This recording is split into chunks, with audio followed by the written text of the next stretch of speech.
Yo, yo, yo. We've survived week one. Drew, don't panic. It must feel good being up at the top. Is it lonely up there? If you didn't know, welcome to the show, Around the 412 Fantasy Football Show, week two.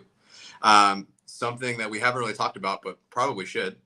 We got two entries into Scott Fishbowl 13, and we're not doing half bad. So, Drew, how was last week for you fantasy-wise? How are you feeling? How was Fishbowl? How does it feel to be in the middle of September already? This feels great. 9 wins out of 13 leagues, including my Fishbowl, where I came in second highest in my league in scoring, well above the average. So I'm 2-0 heading into Fishbowl. And that was with starting Chig, who gave me a goose egg. I'd probably be in the top 150 actually if I would have started my other tight end. So yeah, pretty good. Feels good. Feels good. I know for me, I also went 2-0 in the Fishbowl. Kind of a lukewarm showing, like across the board. Went 5-5. A lot of the teams I expected to do well did not do so well. A lot of the teams I didn't expect to do great won some surprising matchups. But that's why we do it. A lot of variance in week one, and yeah, let's get on with it. So as we're rolling here, as always, if you have questions that you want to throw out for start sits, whatever you have, trade scenarios, throw us at us in the chat. We'll get those answered. But yeah, let's get going, Drew. What's going on in the world as far as injuries go? Yeah, let's take care of some of these easy ones first. So our love, Deontay Johnson, hamstring injury. Team is saying 4 weeks. I've been talking to some of my insider friends, not Zach. I don't talk to Zach anymore since he bailed. Talk to a couple of my friends, and I was telling them, like, if he doesn't go on IR, personally, I think he's on the 2 or 3 week missed, not the 4 range. But obviously, we'll see. The Steelers historically are a bit conservative in terms of holding guys out if they think that they're not 100%. You know how Mike Tomlin is. If he doesn't practice during the week, even if they think he's good for Sunday, if he didn't practice, he ain't playing. So he's someone that we have to monitor, obviously, starting probably 2 or 3 weeks from now. We also have Austin Eckler, who showed up on the report with a low ankle sprain.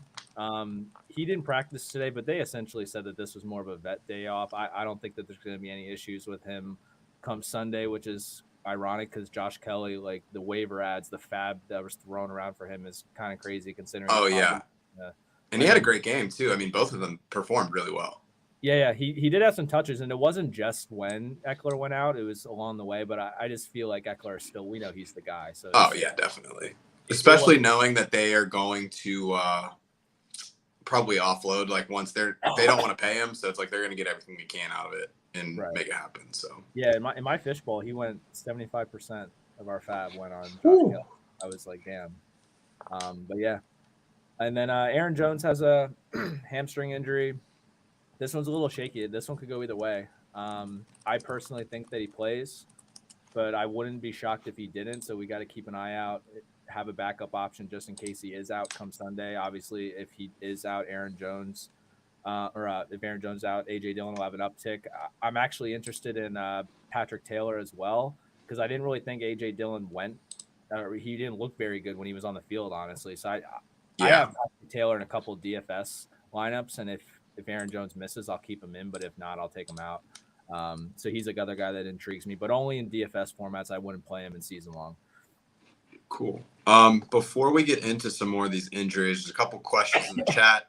Super CNB Challengers had asked, should I trade away D-Hop for James Cook PPR? I have Diggs, CD, and Olave, and almost no running back depth. So to me, I would say that they're fairly even. I think it's a fair trade. Knowing that you have those 3 dogs in that position, I think it's a good move. The Titans, they kicked 5 field goals last week, so great for Nick Folk owners out there, represent. But I do think that they're going to go pretty heavy on the ground. We saw Derrick Henry get a lot of work. Spears also got a lot of touches last week. So for me, I think that James Cook actually had a pretty tough matchup last week, performed decently well. Buffalo historically doesn't do good against the Jets defense, especially in the Josh Allen era.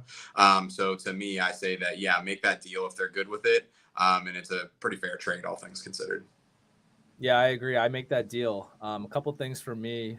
James Cook, I talked to Joe about this a lot last year and Zach when he was on the show. I didn't like him as a running back in this league because I thought he was too small. I thought he looked bigger last on Monday night. I don't know what it was. I thought he was playing bigger. I don't know if he put on some weight.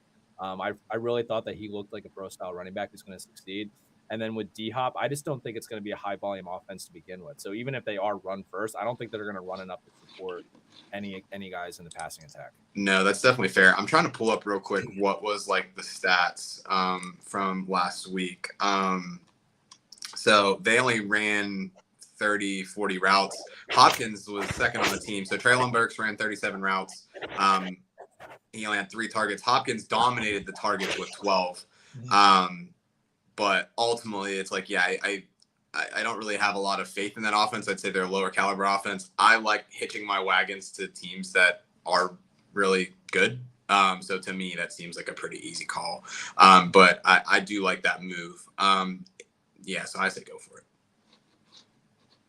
Cool. Also, while we're here, Ricky Dunks, welcome as always to the show.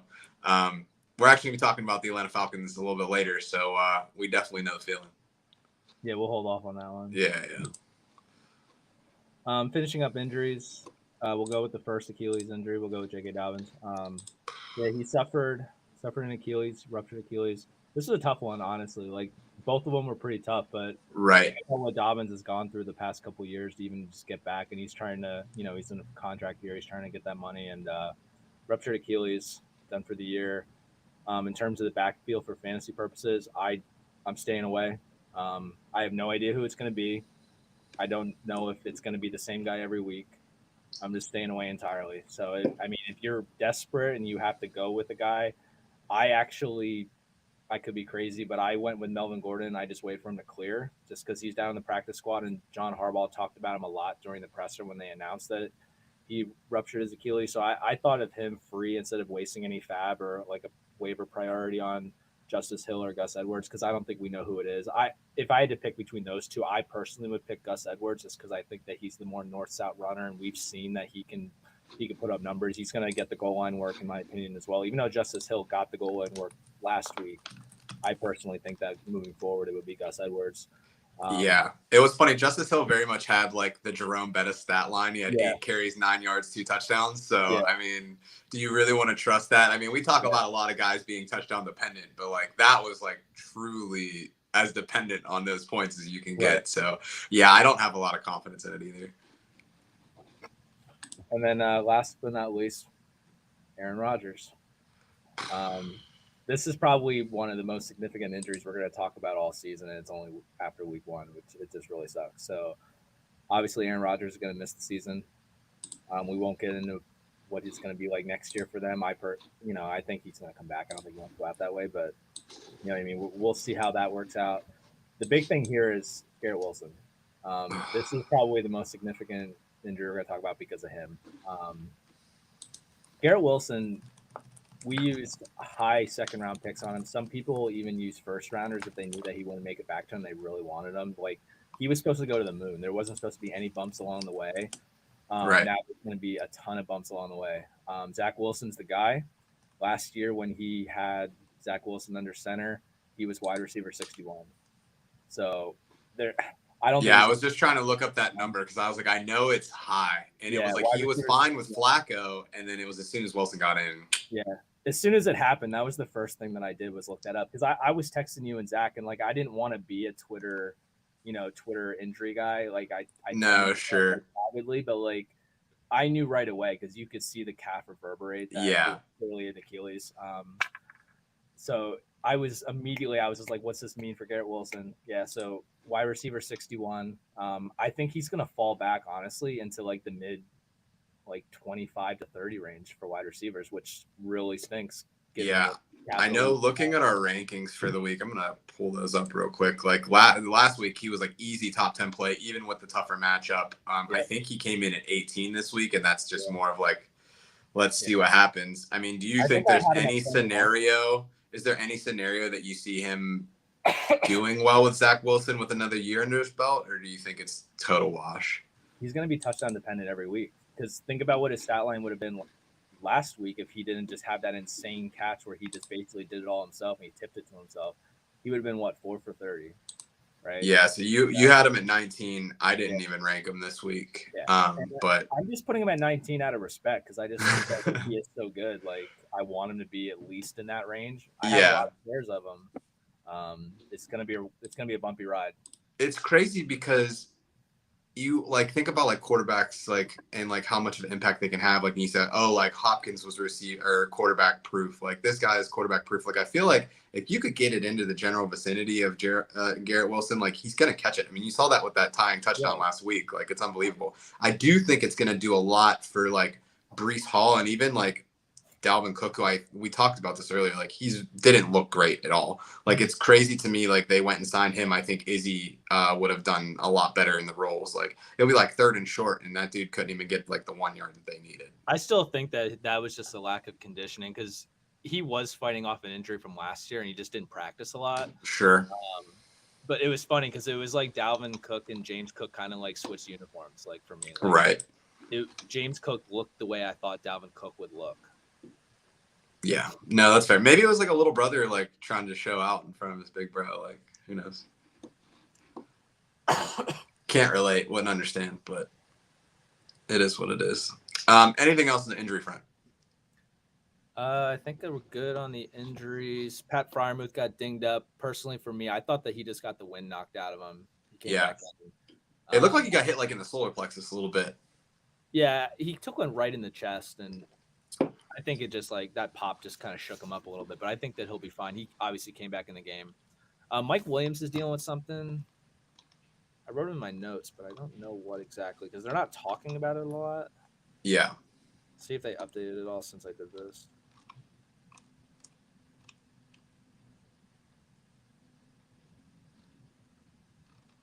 It looks like he might have a concussion, so that's something to monitor as well. Obviously, Jacoby Myers had a nasty hit. He's also dealing with a concussion. Another guy you should monitor. Yeah, had a great game too. Like he was balling.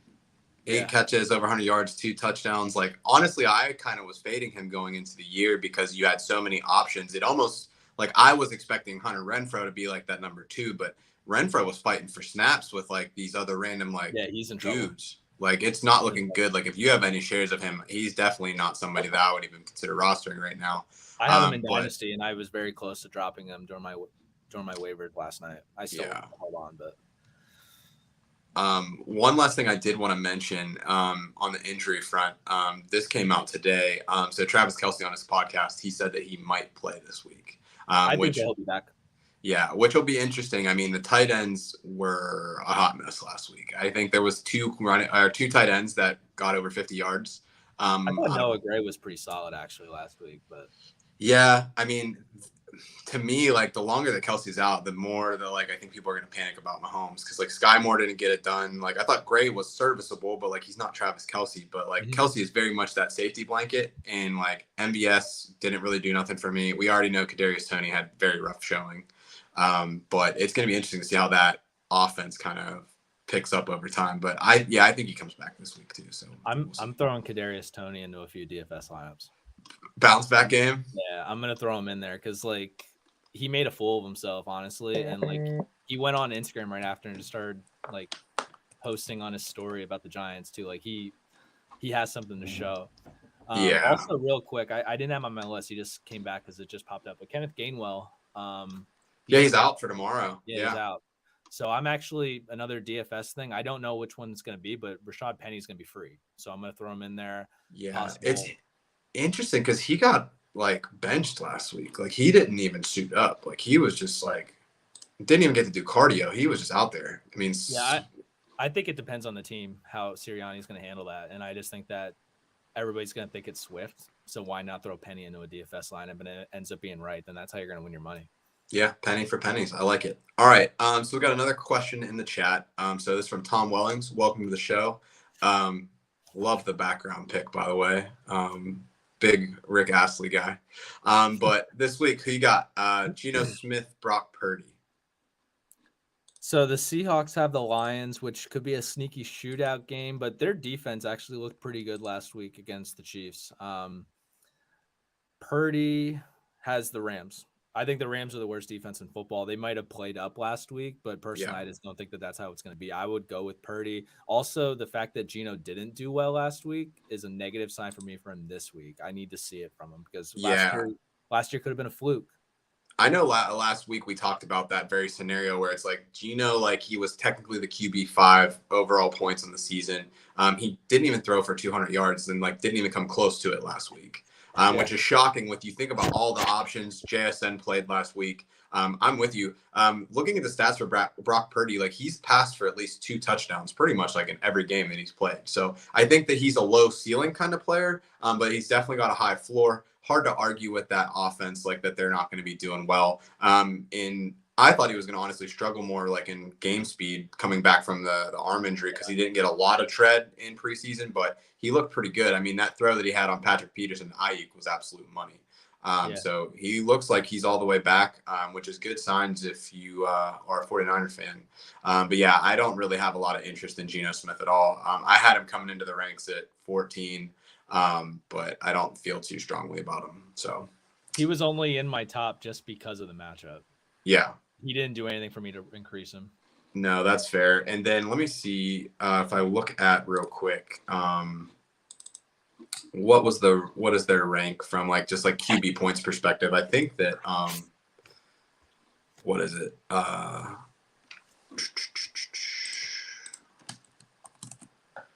So Geno Smith has, if you take everything that happened last week seriously and say like, yes, like this is the truth. Detroit was actually the 6th worst, like the 6th best matchup for QBs last week. Mm-hmm. But I don't know. I think that they're going to try to keep it out of his hands and just kind of run the rock, pick their battles. But yeah, I wouldn't play Geno if I didn't have to. Cool. All right. So let's transition a little bit. Actually, Tom actually had a secondary question. Boyd P. Ryan London, do I pray he gets the reps? We're actually going to be talking a little bit about the Atlanta Falcons kind of pass catchers in a little bit here. I know personally for me, I don't have a lot of faith in the Atlanta offense right now. I think it's evident that they don't have a lot of confidence in their quarterback room with Ritter. P. Ryan got some good tread last week. He would be my pick for the flex. I do think Burrow bounces back, but for Tyler Boyd, third option in the offense, P. Ryan and Javonte seem to like split reps pretty 50-50. I think they're going to want to keep him fresh, want to keep things going. So to me, like P. Ryan seems to be that better option. Boyd, I don't know if I would roster him. I know he's like probably one of the better wide receiver 3s in the game, but I think there's a lot more upside that you can chase. He's kind of like an injury dependent boost if somebody else goes down. But I don't know. Drew, what are your thoughts?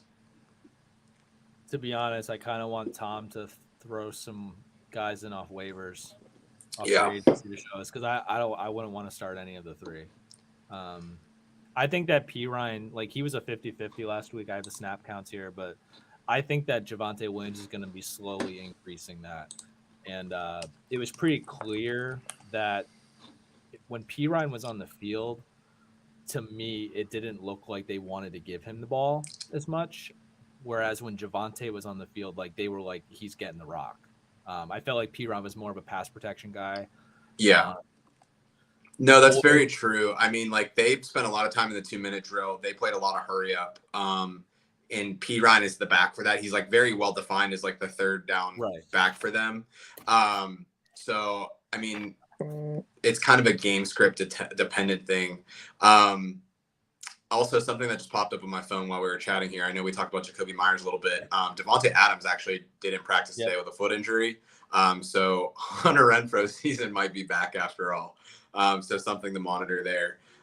But yeah, P. Ryan, he's definitely not going to be getting carries regularly. It's going to be kind of like those dump off plays in the 2-minute drill. So we'll see how that shakes. So he's going to be your third down guy, 2-minute guy. To me, he gives the safest floor out of the 3. So that's kind of why I picked him, but I'm with you. If you have better options available on the waivers, then I would definitely explore. I would drop Boyd and kind of see what you can do with that. Sweet. Awesome. All right. So let's transition a little bit. Let's kick it to some of like the headlines from last week. So week 1, always full of tons of surprises. we had a lot of players that exploded. I'm hoping, well, I don't really care, honestly. If Calvin Ridley ends up popping off for the season, so be it. But he obviously had a great game. The thing that I thought was most interesting to talk about today, I mean, we can read people's stat lines, but I think that they're competent enough to figure that stuff out. But to me, there's very much, and we've seen the league move in this direction. There's a lot of different committees in the running back position right now. We talked a little bit about Javonte Williams and Samaje Perine. But we saw in a lot of different places where it was like someone, for example, that comes to mind is like Joe Mixon. We thought that like now that Perine's off the team, is he going to get an uptick in utilization, third down work? Didn't really see it. We saw Chuba Hubbard actually have a good amount of playing time in Carolina, even though they just saw Miles Sanders. We saw somebody who got signed in Rashad Penny in Philadelphia, who didn't even get a cap. So, Drew, is there anybody in particular that's in these kind of like uncertain running back committees that you are like, hey, like I'm excited about, I want to chase this guy, maybe like a buy low candidate or anything like that that sticks out in your mind?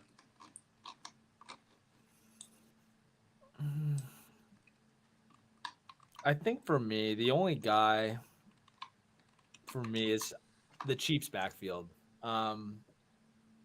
Isaiah Pacheco, we coming into it, he was going to be our guy. Like we Right. always knew that he was a guy that we wanted to get because he was going to get most of the carries. But the thing that stood out for me there was that he was getting a lot of the like design passing work as well. Jerick McKinnon was completely out of the picture. The snap counts don't really suggest that something's up there, which is what's a little weird to me. Where are they at here?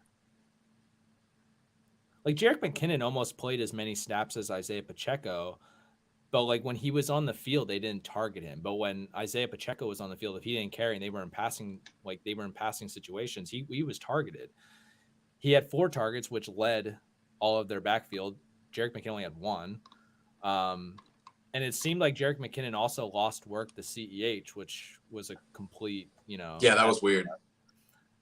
We should have seen that coming. I don't really think that there's a lot out there, to be honest. The one that stood out to me was Roschon Johnson. I know he kind of got some like garbage time duty, Yeah, that's what I was but thinking. he was very much like their third down running back, and he looked like the best running back on that team. To me, like he's like a perfect like stash and hold. Granted, I imagine that if people did have him rostered, knowing that he scored that touchdown, they're not somebody that he's going to drop. But if he's somebody that's sitting out there on waivers because he's like their second, third string running back, and they have Khalil Herbert. To me, like that's like a guy that I'm looking at. The other one would be Tajay Spears. He actually had the most snaps out of all Titans running backs, which is surprising. Complete outlier, though. That's not. There's no way that happens again unless. No. I mean, it was interesting though to me because it's like, all right, like Derrick Henry still got 15 carries. He had 2 targets, but Tajay Spears, like I have no qualms about him. Like he's like that handcuff for that team. Granted, Tennessee Titans, at least according to PFF going into the year, worst offensive line in football. But when you're kind of looking for those diamonds in the rough, who's somebody that you could pick up in an injury situation? That's someone that I really liked. So I thought that was pretty cool. What that really tells you to me is like they were trying their best to, push the ball downfield and, not run the ball, which is what we expected. And they weren't doing a very good job of it, to be honest. So like that makes me want to trade DeAndre Hopkins even more, to be honest. No, that's fair. I feel you there. The last one that I did want to bring up was the Brian Robinson, Antonio Gibson kind of backfield. So Robinson, I mean, we all know he was more of like the ground attack running back for them, and then Gibson was kind of like the guy on the pass catching. But Gibson only got 3 carries last week. And then Brian Robinson had 19. Gibson also had another fumble. It didn't seem like it impacted his playing time all that much, but something really to monitor. And it seems like Robinson is getting more of that third down work as well. So it almost feels like, and this happens a lot with Antonio Gibson. So to me, like he was somebody I thought that was going to be like a viable flex option, especially coming from like an Eric Bieniemy offense. Like, oh, like how's he going to use the running backs? Probably going to be throwing those off, give Sam Howell some easy dump offs. But we didn't really see that at all last week. I feel like Robinson, he's definitely got like I don't think his ceiling is that high in that offense, but I do think he has like a serviceable running back to kind of like play that you have there. But Yeah, I mean, Gibson, even dating back to last year, his carries were on the decline, and it seems like there's a lot more of that coming in this year. So Gibson's kind of like on that fence of like, how long am I really going to hang on to him before I cut him loose? They don't like him. Like No. I wouldn't even keep him. Yeah. Like, I'm at that point. I don't have any shares of Gibson. I didn't draft him anywhere in redraft. I just think that Brian Robinson is their guy. It's the problem is like he's not really that explosive that you're going to get like the homer from him, and I don't see him like doing it that much in the passing game, which he's going to get a little bit of like targets, but I think Sure. that where we saw a lot of that shift instead of going to Gibson is it went to Logan Thomas, which Right. was Logan really Thomas had himself a good game, especially for like missing most of last season. You had a lot of like who's going to be the tight end. But yeah, he kind of showed out, which is funny because I mean, Terry McLaurin obviously was slowed down by the foot. He played, but wasn't really himself. I thought Jahan Dotson was going to come in and dominate, but really the biggest beneficiary ended up being Logan Thomas. Yeah. Yeah. So we were talking about that last week. My only fantasy pick obviously reflected what I thought would happen, and it was Logan Thomas this entire time. But he led all of tight ends and targets last week, which was I would have never thought that would happen. Mm-mm. No, definitely not. But yeah, cool. So I think it's something interesting to monitor, especially knowing like this first week, like you had a possibility that like even with like a well drafted team, you could have scored legit like 12 points last week, and like there's like nothing you can do. I had a team that I was like, this team's gonna be undefeated, 70 points. Like same thing happened to me. It happens. But I think the key is it's like you think about the fantasy football season, you pretty much need 7 wins to get into the playoffs, assuming you got 6 people getting in.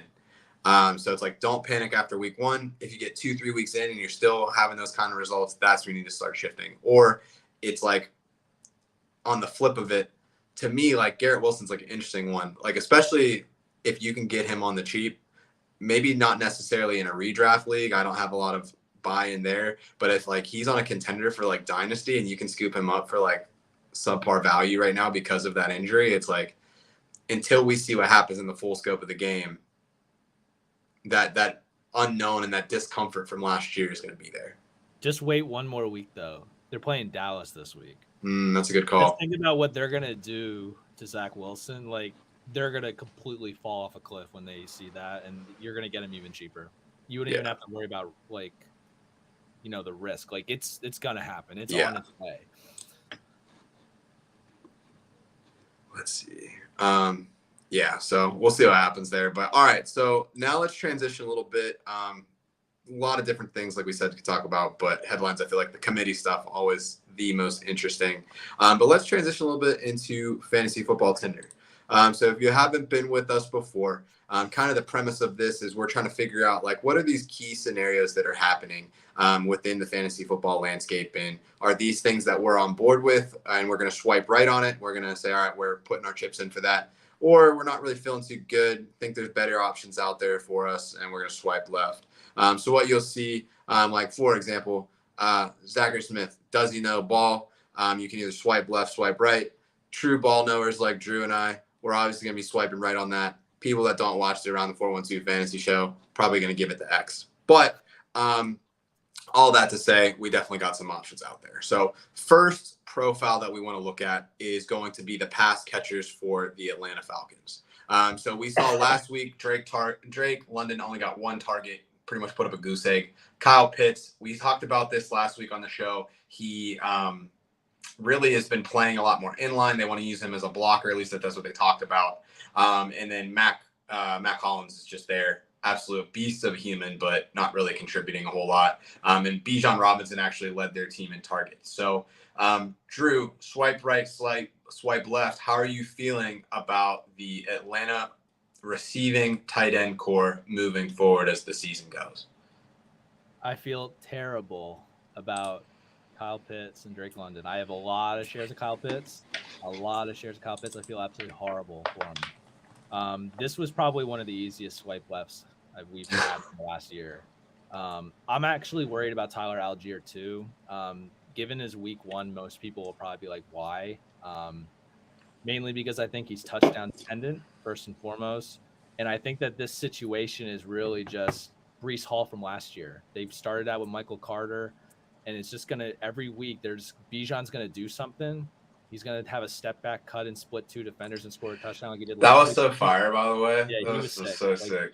he is so sick. So every week something's going to happen, and it's going to get to the point where like Algier is not going to be usable either. Like he is a sell high to me right now. Get what you can, because it's going to get to the point where Bijan just has to get the ball. He led their team in targets this week. Bijan did. Yeah, he had 6. The next highest, Mac Hollins had 4. Yeah, that's what it's going to be. And honestly, I'm a little concerned about starting Bijan right now just because of the snap count. It was 50-50. But like you have to play him because he only needs 1 touch to pay off. And it's always going to be that way. But every week it's going to get worse for Tyler Algier. Every week it's going to get worse for Kyle Pitts and Drake London. They're going to have, Kyle Pitts had some decent air yards. I'll give him that. But Desmond Ridder has not been able to show that he can complete a pass to Kyle Pitts. And it's so much easier for him to just do the Brock Purdy thing where he's going to dump it off to Bijan and just let him just yak all day. And that's going to be the way that they're going to operate on their offense. So Pitts, London, Algier for the moment. You have a couple weeks here where you could start him, but like I said, I would sell high because I think it's going to get to the point where it's just going to be the Bijan show, and he's going to be the only guy you're going to start. Yeah, I'm with you, man. Like I'm also on the swipe left train. I'm not sure if I feel as strongly as you do about Algier, just because of like the sheer volume that it's very evident that they're looking to run. Yeah. I'm shocked whenever the season started last year and they weren't throwing a lot. It was like, all right, Marcus Mariota is more of a runner. It's expected, like kind of like that West Coast offense that like he thrived in Oregon. That you didn't really see translate as well, like once he got to Tennessee, but like maybe they're just trying to protect that. Then it was like, okay, so now we got Desmond Ridder. Desmond Ridder, I wouldn't consider as like a mobile quarterback in the sense that like he's not like a primary runner. Like I wouldn't put him in like the Lamar Jackson, Justin Fields, even like a Kenny Pickett, where like he kind of is more of a stationary quarterback, and he's gonna sling it. You saw him sling it a lot when he was at Cincinnati, and they've pretty much like neutered him at this point. I would say that even Brock Purdy, like at least Brock Purdy's going out there and throwing some times. Like they only had 51 snaps. They only threw the ball like 20 times out of that. So they're running more than they're throwing, which you don't really see a lot in the NFL today. But to me, like, yeah, I have like huge concerns. From a dynasty perspective, like London and Pitts, like I'm not too worried about. It's obviously puts a sting on the year. But maybe they figure things out. Drake London had some pretty good games last year with Desmond Ridder when he first came on. So I do think that there is going to be a play there. And the talent is just too good to just flat out drop him at this point. But I'm definitely exploring other options. The Pitt side definitely scares me. For Algier, though, to me, it's like if Atlanta's going to be in a close game or favored, I think he does get the work. I think that it's weird where if you look at, say, like last year, I know I mentioned this to you yesterday, when you're thinking about like the Detroit situation, when you had DeAndre Swift and then Jamal Williams, where it's like they had these very two like contrasting roles, like what everybody and their mother says about two running backs, like thunder and lightning. Like in the history of all time, like every running back duo has always been thunder and lightning. But it's like a with Bijan, like Bijan is a 3-down like horse. Like he doesn't need to be like, oh, we're gonna throw someone in the goal line because he's not big enough, or he needs someone to go and pass protect because he can't really run routes. Like he does it all. But I think part of it too is like I don't know, like Atlanta like wants to keep him fresh and use him in a lot of different ways. So I think if the game's close, like Algier gets some tread. But ultimately not really feeling great about the pass catchers. It's disappointing. I know Ridder, like to me, was somebody that I was kind of excited potentially drafting when he was coming out. Like I thought he was going to do pretty well, but they're not doing a whole lot of anything with him. So I just want to add, and Chad asked a question that I can chime in on too. The thing for me with Algier is if he doesn't score those 2 touchdowns, he's 15 for 75. Right? Like he's absolutely touchdown dependent. And that's with them at 50-50. I think it was the snap count was like 53% Bijan, 47 Algier or something. Yeah, like 32 snaps to 28. It was pretty close. Yeah, I just really think every week that's just going to separate. And by week 5, if we're looking at 70-30, you had the opportunity to sell high on Algier, and I think that there's a better chance that that happens. And in terms of Cordell, I personally think that he's moving out wide. I think that most of the preseason they were weaning him out to be a wide receiver. I think he could be a slot guy. He might get into the backfield some, but like Bijan is just so good, and you can't like Drake London and Pitts are really good. Like if you know ball, you know that they're very good. But like Yeah, the talent's there. but Desmond Ritter, if he can't get it to him, you can mask that. You can't hide the fact that Bijan is good. And when he shows it, those fans are just going to have Arthur Smith's head if he's not out there. You can't mask that. And it's just going to get to the point where it's Breece Hall of last year, and he's just going to be on the field so much. Michael Carter was gone. Algier's going to end up being gone. It's me. I'm fans. All right, so let's hit a couple more questions here. So would you trade Puka Nacua, who's actually our next Tinder profile? So I'll actually swipe over to that real quick since we finished this first one. Would you trade Puka Nacua for Deebo Samuel half PPR? I think that you should obviously think about trading Puka Nacua, selling like very, very, very high. But I don't think Deebo is the one that I want because I believe in Ayuk. I think that week 1 Ayuk is what we wanted it to be the whole time. He's not going to be 2 touchdowns every week, but I think that Ayuk is the best wide receiver on that team. So I don't want Deebo to be relevant, and I don't think that he should be relevant. I think that Ayuk is the guy. So I don't think Deebo is the one that you want. But if you went on keep trade cut, and I know like dynasty calculators are BS, but he went up 116 slots, and now he's in the top 100. He's ahead of guys like Alexander Madison, Javonte Williams, like guys like that. Like that is a significant. And he wasn't drafted or was like a very late pick in most dynasty drafts. Like he was like 3rd round, like or later pick. Drew Buckets here picked him up right after the draft. Like this dude, I don't want to like get ahead of myself because of the Tinder, but like. Let's just can we just go right into the Tinder? We can get into the Tinder. It's all right. Drew hit him with the super like dude, he said, "Hey baby, let me come here real quick." I don't watch a lot of college football. Like I'm trying to get into it more, but like between December and the draft, like I just dive in on tape because it's fun. I like evaluating the draft, and I like going on the show with Zach during the draft. Like the draft is fun. I like Puka was this dude that like immediately stood out to me. He reminds me of like Julian Edelman, like when he like his style of play, but like he looks like COVID Cole Beasley out there. So like it's weird. Like he looks like a slot guy, but like the reason why I love Puka, and it does not matter when Cooper Kupp comes back to me. I think that Puka, and I'm gonna whisper something to you guys. Like I was a little annoyed honestly because like I was in on this for like a while, but the tweets started to circulate about what people catching on to this. Puka Nacua is not a slot guy. That is Bobby Trees you're looking at right there. Puka Nacua is Bobby Trees. He only lined up in the slot like 25 or 27% of the time on last week. Like this dude is going to be relevant when Cooper Kupp comes back. I mean, Cooper Kupp is still going to be the guy, but you're not going to get 15 targets. But like if you get 8 targets, the dude makes plays, and 8 targets is going to be enough. Like he has a terrible matchup this week, and I'm still flexing him because I do think that those 10 to 15 targets are real. Yeah. Let me just jump in real quick because I'm also going to swipe right with you. One of the first people that I actually heard talk about him was Derek Brown, D-Bro from Fantasy Pros. And he's brought up a lot of like really good statistics about like how Puka Nacua performed like in college as far as like his like ability to get open, ability to get contested catches, like all of that stuff. To me, like the big key here is that there's no one that's really elevated themselves in the Rams offense. Like Tutu Atwell hasn't really done a lot. They've tried bringing guys like Allen Robinson, like hasn't really fared all that well. To me, I was thinking that Tyler Higbee was going to be the biggest beneficiary there. But I mean, not that he had a bad game, but Puka definitely showed out. He's been something they talk about a lot during camp, and I don't expect that to change. While we're on the subject of the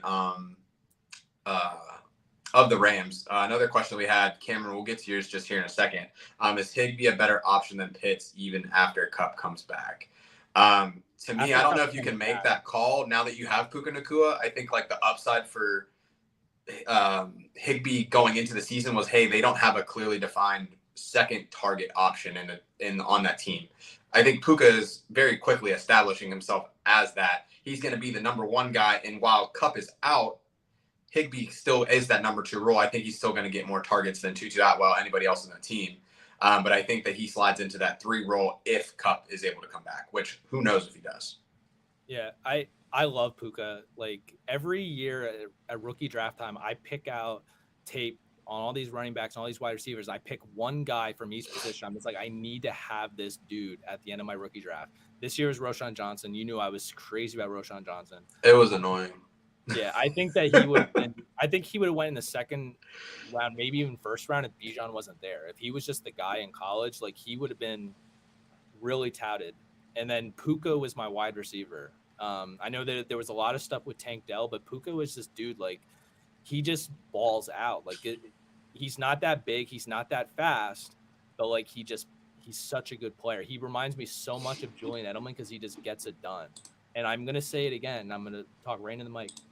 Puka Nacua is Bobby Trees. He is not a slot guy that's going to completely fade when Cooper Kupp comes back. And again, we don't even know when that's going to be. Like week 5 is just like a prayer at this point. Has he even returned to the team from his second opinion? I don't even know. No, I don't know if he ever came back. I don't think he has. Like it's starting to think it's like week 8 is like a possibility. Like sure, Puka's a thing. Like even with the bad matchups he has, he is not Kupp. Like he could play in the slot, but he lines up outside a lot. Okay, 40s, but like size. Like Cooper Kupp's like a bigger guy. Like he's not like thick, but like he's taller. Like he's a small, like stocky guy.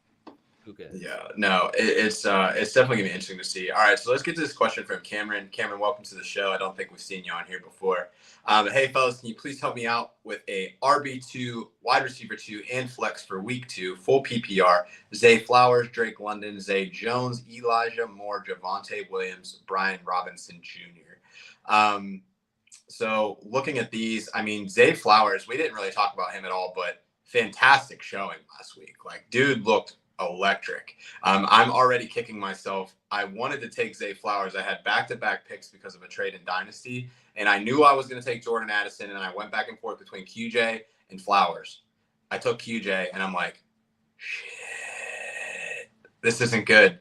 He immediately, like, any thoughts of like, oh, like maybe Bateman comes back and is the guy? No. Zay Flowers. I think QJ's going to be good. QJ's going to be good, but like I need him good like today. Right. Yeah. I mean, I think Zay's numbers, to be honest, are a little inflated. I still like. I loved him too. We talked about it pre-draft, and as soon as he went to the Ravens, you know how pissed I was. I just think that Mark Andrews wasn't there. So like, they were trying to design something. He's still going to be good, but I think Mark Andrews comes back this week, and we're going to have a better idea of what he actually is. But they do design touches for him. I think Brian Robinson is a guy you definitely got to get in your lineup. Yeah, I would agree with that for sure. Zay Jones, I like, but are we really going to have Ridley and Zay Jones every week, or is it going to be like Ridley and like mixing a Christian Kirk week kind of thing? Like Christian. So from what I saw from that game last week, so Zay Jones was second on the team in charges. Christian Kirk is basically back to the same role that he was in Arizona, which is crazy to me because they gave him all that money to sign in Jacksonville, only to turn around and he's basically like their wide receiver 3 right now. So based on the options that you have, Drake London's like there's no chance that he's getting in my lineup. Zay Flowers is a lock. Brian Robinson's a lock. And then it's really between Zay Jones, Elijah Moore. Elijah Moore does some interesting things because they let him in the backfield and they let him like run a little bit. But to me, like Zay Jones has the safer play.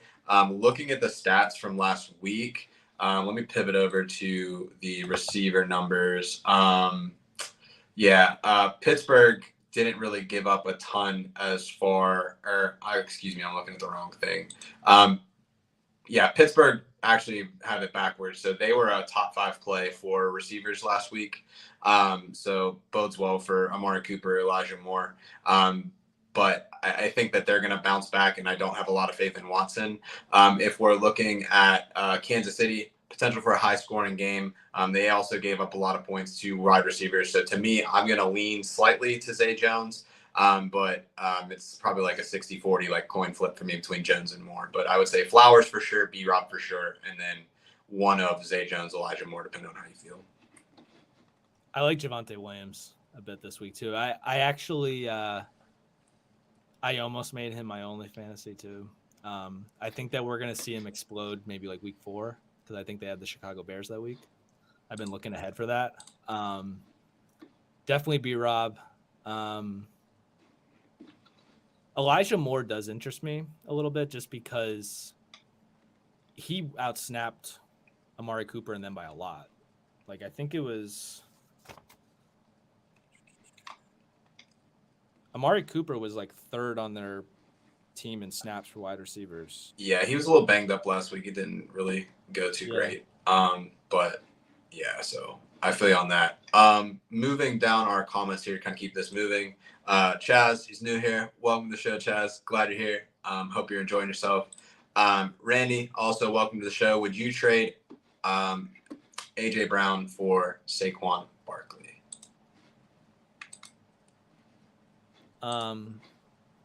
Got to know more about the roster construction. I mean, Saquon has the Arizona Cardinals this week, and they were a bit scrappy last week, but I don't that see defense played so much better than I was expecting, to be honest with you. Yeah, they were frisky, but I don't see that happening 2 weeks in a row. I think the Giants need to have a like ginormous bounce back game this week. So I would like to have Saquon.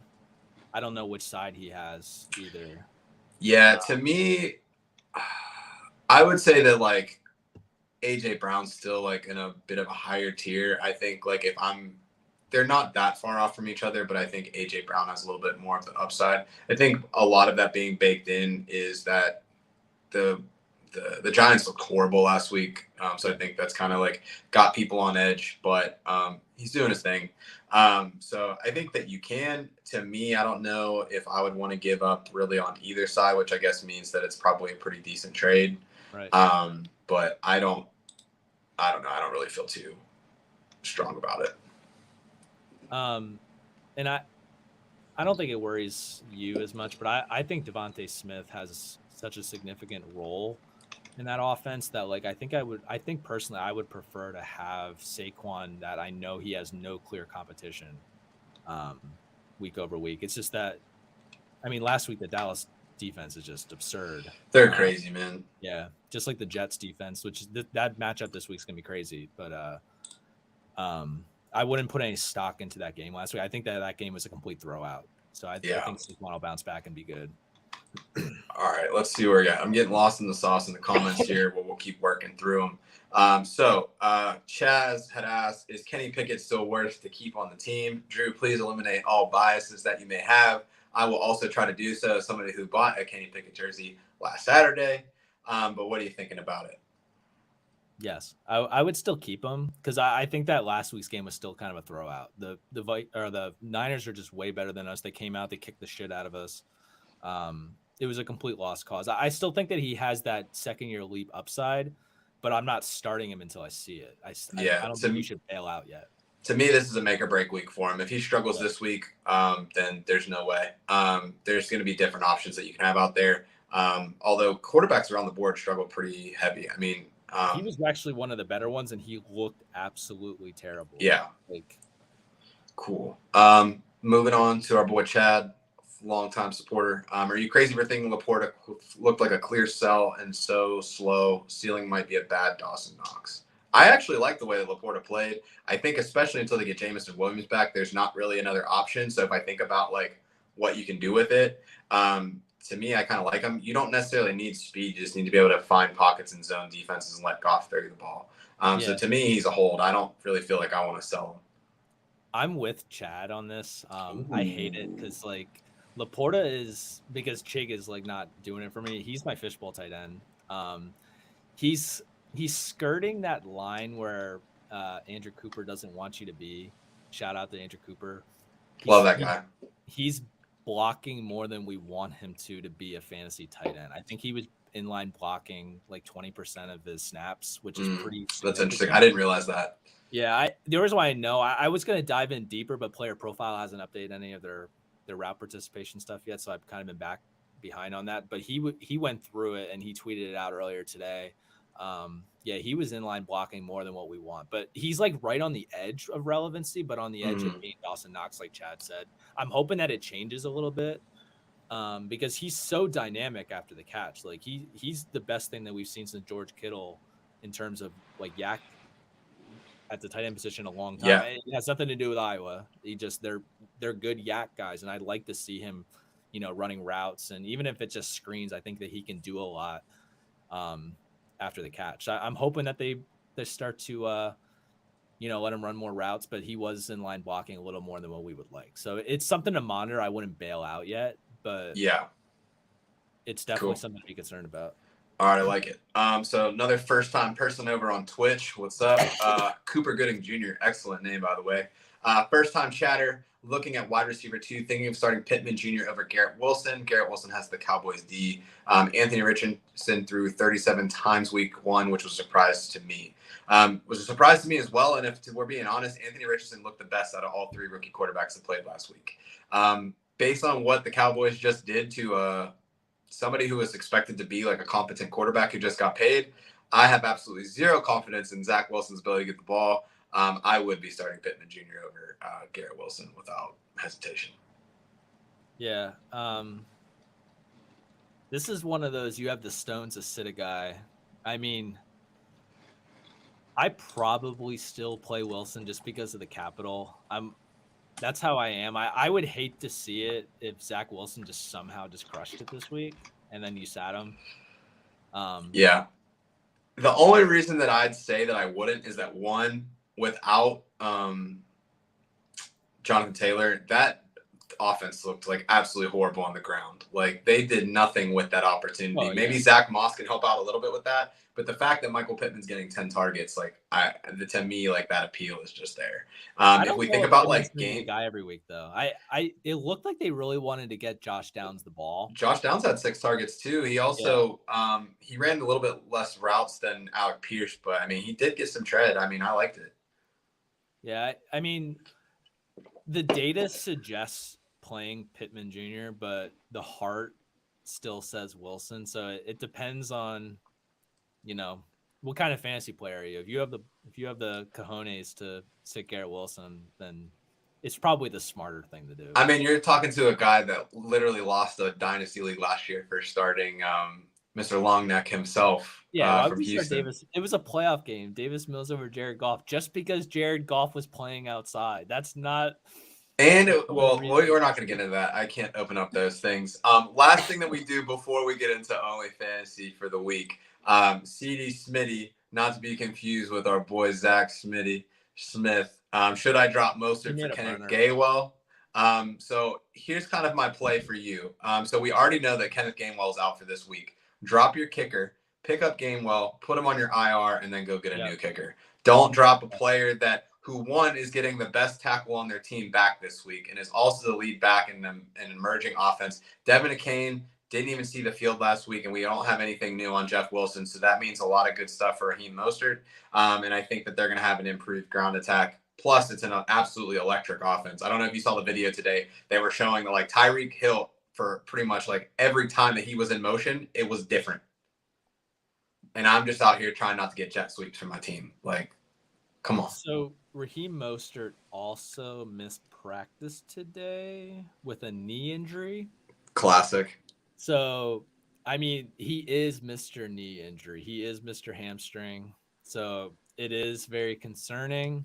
Is it the Ahmed season? Salvon Ahmed did have some tread last week. I just wouldn't.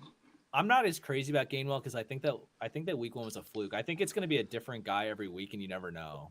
I really do. The only one is Boston Scott's going to have 2 outings. The only thing Boston Scott. But yeah, so cool. All right, so we're gonna get out of Tinder mode. We're gonna talk about OnlyFantasy a little bit. Also, Cooper Gooding, hope to see you around again. If you have any questions, either find us here or on Twitter at AT412FF Show. Happy to hit you and help you out wherever we can. So good to have you here today. But Drew, it's one of our favorite times of the week. And it's not dinner time. It's time for OnlyFantasy.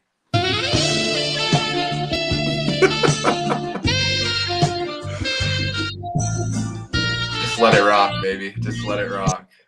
It's really funny because like you think about like our progression as like podcast people. Like last week we didn't even know how to like start the show, and Yeah. now like we're like let's add a Okay. soundboard. It's like Yeah. let's just maybe stick with the basics a little bit. But we'll And I see what still want to happens. get that. I still want to get that soundboard of Smitty just going wood. And Oh every yeah, I single think you time, can upload your own, so we'll definitely work on it. But every single time we agree, we could just have that wood pop up in the background. we'll have to see it. We'll have to see it. And if you have any sound effects that you think would be funny for the show, let us know. I think a lot of the stuff I have is like air horns, stuff from NBA jams, weird saxophone sounds. So Yeah. we'll see what we got. So before we get into like our picks for this week, let's just take a look back and see how we did last week. So let's just give it like a big sad trombone for me because no matter what I do, every time that I pick someone for OnlyFantasy, they don't play. I don't know how this continuously happens time after time. I felt really good about Watson. Romeo Dobbs actually had a really good game, like in his place, and I think him and Musgrave really could carve out like a pretty decent passing attack for Green Bay. Jordan Love did a lot better than I expected too, but ultimately did not play. For you, Jahan Dotson, decent game. It wasn't the explosive thing that we saw, but I think part of that maybe was with Terry McLaurin actually playing. I think a lot of us suspected that he might not. And then, like you said earlier, Logan Thomas led the team in targets, which I don't think anybody had really I think predicted. that's So, what killed me, honestly, because yeah. McLaurin was still like, he had a snap count the way they utilized him, but I couldn't predict that Logan Thomas. So is what it is. And like Chad said, this is your thing last year too. Yeah. So if there's anybody that you're playing against that you don't want to be going against you in their lineup, let me know. I'll put them as my only fantasy, and then realistically, they probably won't play that The week. first So 6 weeks, you either had a guy that was hurt and didn't play, or they got hurt in the yeah, game. in the game. Yeah. It's just the kiss of death, baby.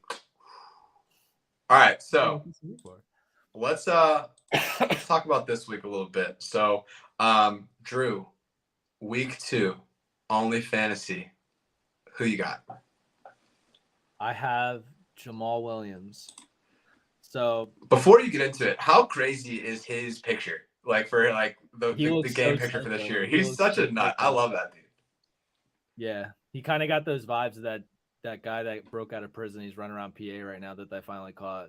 Just like the look on his face, like it's brutal. But yeah, Jamal Williams is my guy this week. He's consensus RB24 on ESPN for week 2. I have him all the way up at RB11. Looking back at the game, the Saints really pushed to try to get the run game going. They couldn't do it. They're going to try it again, and this time it's going to work out.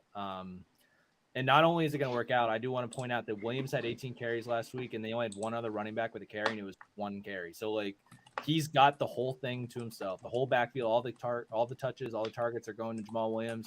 He had a 75% snap share, and they're playing the Carolina Panthers this week, who gave up 130 yards rushing to Bijan and Tyler Algier last week. So they couldn't get it going last week. They will get it going this week.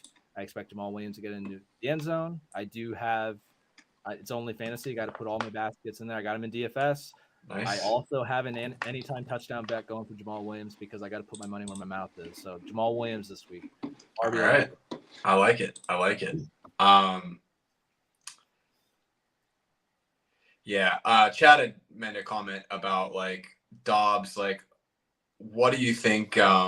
Like with the talent that's on offense, like do you think it's like a more of the Bears and like a reflection of their defense, or like what's going on in Green Bay? To me, I like Dobbs a lot. I think he popped last year, had some injury issues. I think that him and Watson end up being the two guys. I think Musgrave, like even though he put over 50 yards, was one of 2 tight ends to do that last week, I do think that like the 2 receivers are going to be the play, and Jordan Love was putting some accurate balls out there. So like if they can continue to do that, I think they're both serviceable. I do think that Christian Watson obviously is going to be like the alpha in that offense, but I do think that Dobbs has a good role carved out, and he has that relationship with Love from dating back to last season too. So I'm good with him. I'm a big Romeo Dobbs fan. Stashed him in a lot of dynasty leagues last year. Played him a bit. I think it's a mixture of both. I do think Dobbs is good, but like Dobbs was like really hampered with an injury last week. I didn't think that he was going to play.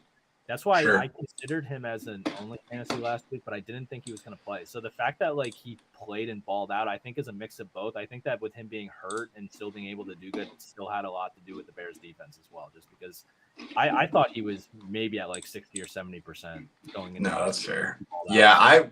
I thought that he had less of a chance to play than Christian Watson. Then all of a sudden it was like, whoa, like, all right. And that was my reasoning part of it too, was like, all right, like he's the only guy. Who are they going to throw it to? Boom, like it's going to be good. But hey, you win some, you lose some, or you just get your money back because it was a push because they didn't actually play. So that's why I had Aiden Reed and DFS because I didn't think either of them would play. Yeah, no, I feel you. I mean, it was solid play for sure. All right, so thinking about like my guy for week 2, ultimately it's going to be Nico Collins, wide receiver for the Houston Texans. I know I mentioned earlier that I thought Anthony Richardson looked the best out of all rookie quarterbacks. But what I thought was interesting about the Houston game, yes, they had a negative game script, and we're probably looking at that a lot. But even when the game was tied, they were throwing the ball quite a bit. And to me, that's kind of scary if you're thinking about Dameon Pierce. Like you thought that like he was going to really tear it up, but like he didn't really have like that big of a showing. They had ran 77 plays. Nico Collins was on the field for 55 of them. Had 11 targets. So I was really happy with that start. I have him ranked as my wide receiver 16 this week. He's going consensus as wide receiver 40. But I do think he's really that number one person in that offense. If we look at the matchup against the Colts, obviously a divisional game, so anything can happen. But they gave up 42.3 points to wide receivers last week. And so that was a top 7 play. And I think that like Nico Collins, he's somebody the last couple of years that they've been talking about like, hey, like this could be the guy, like he could really break out. And I think we're seeing the start of it. One thing we did talk a little bit about before the show is that like with Tank Dell, they're wanting to get him more involved in the offense. You obviously have Robert Woods still lurking around. But listen, Chad, I need some wins here, man. Let me rock, baby. Did you say 16 in OnlyFantasy? Yeah. I can subscribe to who I want. It's my money, baby. Come on. But yeah, so I feel really good about Nico Collins. I'm putting him in all my lineups if I have him. But we'll see how it shakes. But I want to add one more thing if I could real quick. Yeah, absolutely. So I wanted to add to the Dameon Pierce part. I actually had a note in here from one of my recaps of the games. I'm very concerned about Dameon Pierce. 11 carries, and I tried to go through the game and just to see if it was game script dependent. It wasn't. It wasn't at all. It was until like late in the third. Yeah. And the other thing that stood out to me too is Devin Singletary was not the second guy. It was Mike Boone. There was a lot of Mike Boone, a lot of snaps. That didn't make any sense to me, but I'm worried about Dameon Pierce because like he has to get volume. If he doesn't get volume, he's not paying off on where you drafted him. Period. Like he needs to get volume. He needs to score touchdowns. Sure. And 11 carries ain't going to do it for you. Yeah. All right. Well, no, I think that's a good place to leave it. Yeah, definitely someone to be concerned about. Potentially also a buy low candidate too. So I think it'll be interesting how his utilization is this week. But that being said, we're going to wrap up here for the day. Want to give a shout out to the people in the comments. A lot of good questions on the show today. A lot of good dialogue. Love to see that. Like we mentioned, if you're enjoying the show, if you feel like you're getting a lot of stuff out of it, please hit the subscribe button so that way we can help you every single week. If you're not following us on Twitter, you can see our names below, like on the show. Those are our personal handles, so you can reach out to us with questions, or you can hit us with the show handle, AT412 FF Show. So yeah, AT412 FF Show there. But that's it for this week. Joe Frick, Drew Hannes, y'all keep it classy out there, and let's get them dubs this week. Later, peeps. Later.